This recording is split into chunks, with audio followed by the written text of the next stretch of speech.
መላውን የኢትዮጵያ ሶሻል ሚዲያ ያነጋገረው የዱባዩ ታላቅ ሰርፕራይዝ በቲክቶክ አስቂኝ ቪዲዮቿ በሚሊዮኖች ልብ ውስጥ የገባችው ተወዳጇ ጃኒና በፎሬክስ ንግድ ስኬት ማማ ላይ የወጣው ታዋቂው ኤቢ ማርሻል ዱባይ ላይ ምን ሰሩ? ጃኒ ወደ ዱባይ ስታቀና ተራ እረፍት ለማድረግ አስባ ሊሆን ይችላል።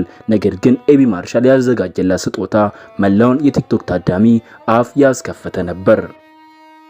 ጃኒ በቲክቶክ መንደር ውስጥ የሰዎችን የዕለት ተዕለት ጭንቀት በሳቅ የምታስረሳ ልዩ ተሰጥኦ ያላት ወጣት ናት። በአጭር ጊዜ ውስጥ የብዙዎችን ቀልብ መሳብ ችላለች። በሌላ በኩል ደግሞ ኤቢ ማርሻል ይገኛል።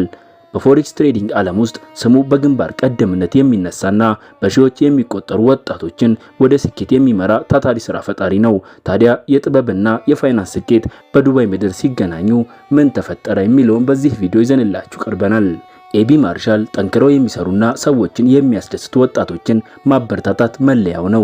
ጃኒ ወደ ስፍራው ስትደርስ አይኗ ተገለጠ። ከፊቷ የቆመው መኪና ተራ አልነበረም።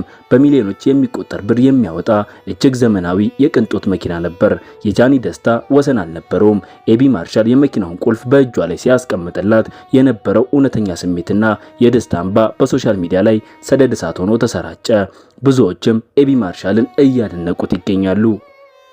ከቲክቶክ ትናንሽ ቪዲዮዎች ተነስታ ዱባይ ላይ ታሪክ እስከ መስራት ይህ አስደናቂ ስጦታ ለብዙ ወጣቶች ተስፋንና መነሳሳትንም የሰጠ ክስተት ሆኖ ይቆያል።